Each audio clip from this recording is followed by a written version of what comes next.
What's going on, YouTube? Snakebite here. Today we're going to be talking about the HCS Super. Obviously, we're just going to be breaking down pool play. A lot of you, when I did these videos for, I think, HCS Anaheim and Kansas City, really liked the video. So we're going to treat it like another tournament. It is a big tournament, so we're going to go ahead and just go forward with it. Let me know if you enjoyed the video. Leave a like, comment, all that good stuff, and let's jump into the video. All right, so this is the, I think it's $125,000. I actually don't know. I know it's over 100,000. This is the $100,000 plus online super pool play matches and pools, online pool play. It's weird. We're going into a $100,000 tournament. I feel a little bit weird about the event. I'm sure a lot of you who play the game and follow the game know some of the issues going on with servers and stuff like that. So I don't want to talk about it too much and seem down about it, because I'm not. Like, we're very fortunate to be doing this. I wish it was LAN, and I think we can just leave it at that. So without further ado, let's jump into it. Pool A, we have Sentinels, E United, Complexity, Crowd Pleasers. Side note, there are a lot of team changes that happened. This video is not going to be that talking about team changes. If you guys would like to see that and see, not necessarily talking, but almost a breakdown of it, so maybe it's a little bit easier to follow, something to reference, let me know. I have no problem doing that. Obviously, I can't go into, I said this in the last video, I can't go into super specifics, and, you know, I don't want to go into other teams' personal details and business details and all that stuff, but I can talk about the rosters a little bit and tell you and update you guys and fill you in on kind of what's happened from May to now. But Pool A, Sentinels, United, Complexity, Crowd Pleasers. Obviously, we won't really rank our pool that much. I think we're, to be honest, I think we have a really tough pool. And I think the thing with Halo Infinite in this game is I almost look at every single one of these and think, man, that's a tough one, you know? So I do actually think that we end up with one of the most difficult. Obviously, we're the 1 seed. I'm not sure. I think that would probably mean United is 8, Complexity 9, and Crowd Pleasers 16. I think that's how it works. But, you know, United obviously been a tough matchup for us all year. Even though they do have a new roster, they're still going to be incredibly difficult. Complexity has basically a brand new roster that they've thrown together. Kind of brand new. It's 2 new players. And Crowd Pleasers is Jay's team. If you guys follow the YouTube channel, follow me on Twitch, you know he's actually one of my best friends from real life that has now gone into pro gaming. Super cool for him, super awesome for him. It's always fun when we play against each other, so it's gonna be fun playing again now. I kind of wish we were in different pools, because I don't know how it works in pool play. I don't know if it's top 2 make it out. I don't know if it's all 4 make it out. But you know, besides our matchup, wishing them nothing but the best. Go forward to Pool B, Cloud9, FaZe, Oxygen, and Need an Org. I think there is a list here. I might, if I could find it, I'll just AO will like post it like somewhere on the screen for you guys for Need an Org's roster. I believe HCS did post it. They did the open, so you know what I mean. No offense to them. I just obviously Need an Org. Forbidden Fruit. I think Forbidden Fruit is Oxygen, or is Envoy's team, and I believe Need an Org is I think they were called Anime Demons in the open, and we watched them qualify. We watched them beat Jay's team. But yeah, okay, so go forward again to Pool B. I'm super excited for the Cloud9 FaZe matchup.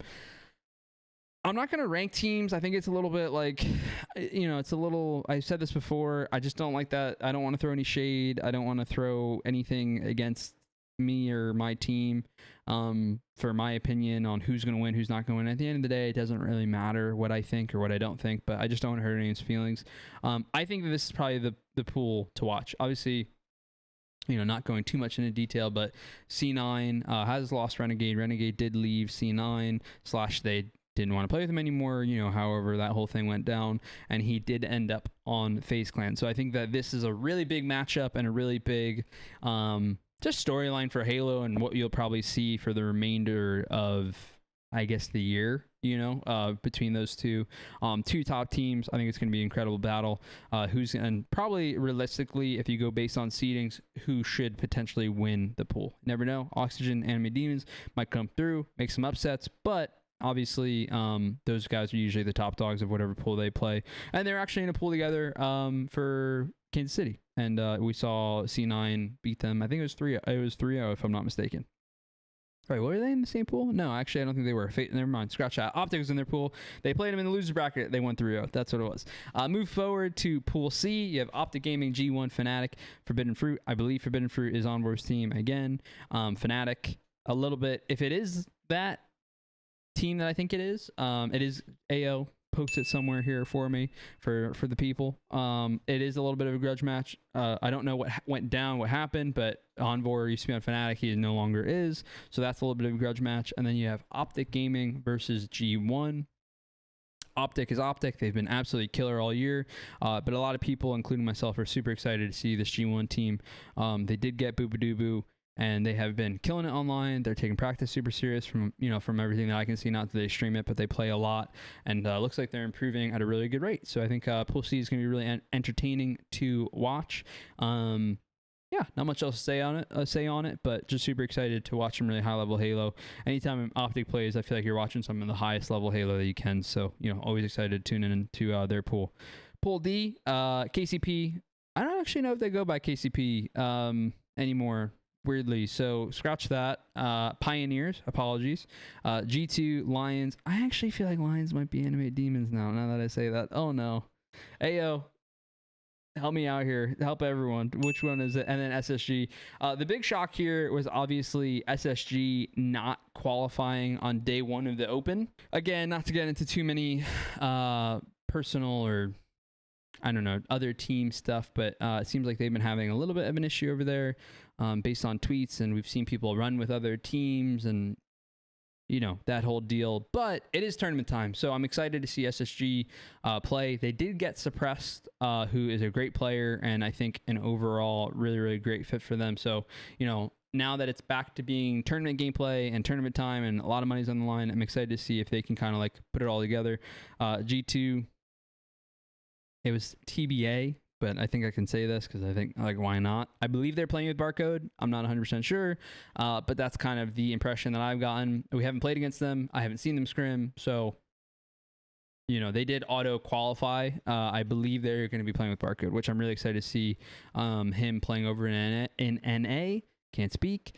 I think it's going to be, it's one of those things. It's always cool to see new talent come over, especially from other regions, because he's been absolutely killing it in his region. I know he's been wanting to come over NA, and I'm super, super excited to see him play. And then obviously got Pioneers being the top of the group. KCP, I did it again. Sorry. Pioneers have been really kind of just solid all year. Like can cause an upset at any moment, can beat a team at any moment, and they're always a team that really I look out for to just cause an upset. I love the way they play. They play super, super, super, super fast. They have a little bit of a new roster, so it's going to be a little bit of a switch up, or I shouldn't even say new roster, but they do have a change that could make things different. But they are still going to be incredible, and I'm sure as soon as they figure it out, or if they don't already have it figured out, they will, and they'll be ready for the next LAN event. But we do got to get through the Super first, so I think every team, basically post Kansas City, every team took a really big break. There were a lot of shifts happening and changes happening, and with orgs and everything being involved, stuff takes a lot of time. And with there being such a big break, I think it took a little bit longer than anticipated for people. So I do think that a lot of teams are going into by my definition of how I feel for ourselves, I think everyone is going in a little bit underprepared. I think Optic and G1 are probably the most prepared, which makes them, I think, two of the heavy favorites.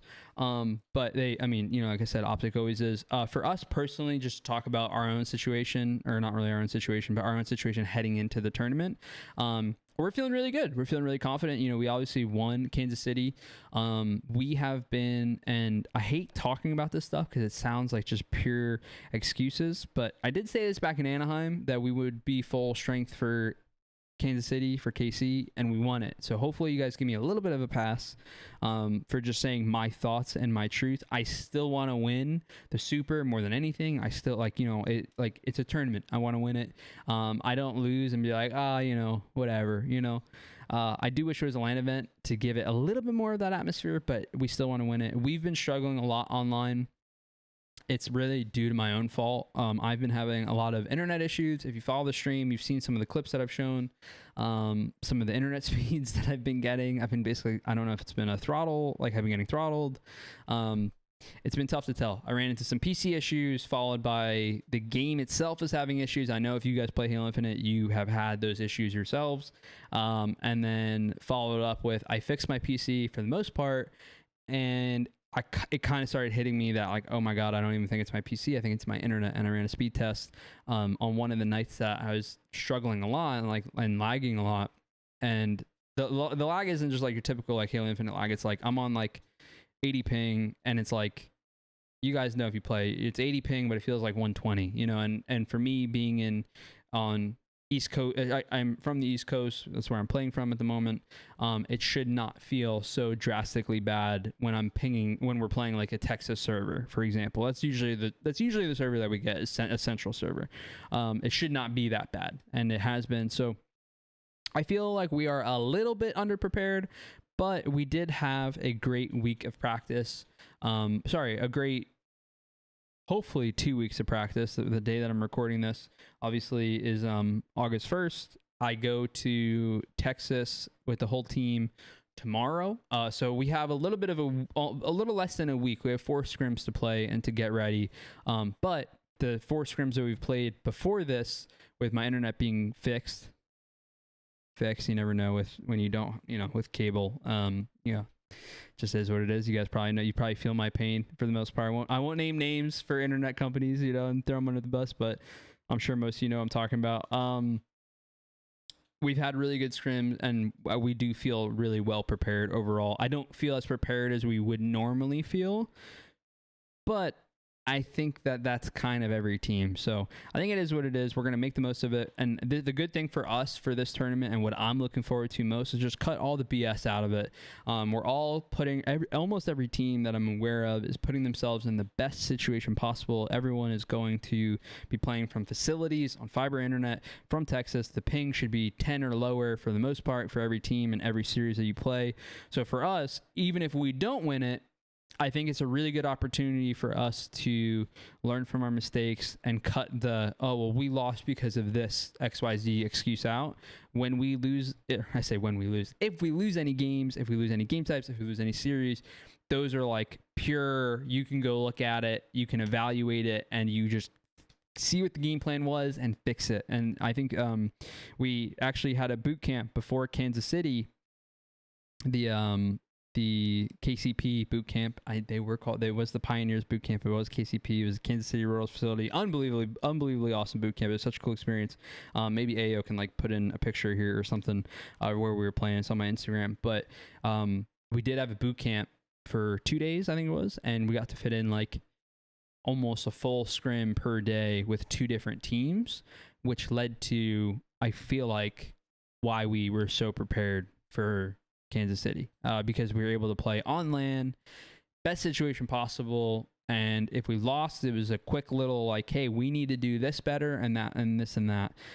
With the online state of the game, I know you know what I'm talking about. Sometimes when you lose, and especially for being myself, being the situation I'm in, it could be very hard to get takeaways because you don't know what's seriously going on, or you don't know what's a major issue and what's a minor issue and what's an issue because, you rubber band here, or you got stuck in the ground here, or, hey, you didn't get this one kill you should have got. So this is going to be a true honest test for us, and I'm really, really excited to see kind of where we fall and just the preparation that it's going to help lead us to for Orlando. Still want to win it, still want to honestly dominate it. I think we're more than capable of winning this whole thing and really playing up to our standard.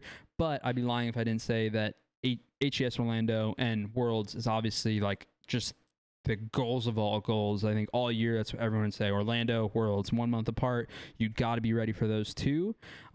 So this is going to be like a really good test. So sorry to rant on it, but I just want to give you my feeling of the event and my thoughts on the event. Thank you very much for watching. I hope you enjoyed this little breakdown we had of the NA Super 2022. Best of luck to all teams. I hope you guys enjoy watching. It's going to be a blast. It's going to be a good time. And we know we're going to see some really high level Halo. I'm excited to see King of the Hill as well, and like real competitive play. I think King of the Hill has been been awesome overall, minus like 1 or 2 like hill rotations. But that's another video. Take care, be safe, be well. I'll see you guys in the next video. Peace. Later, squad.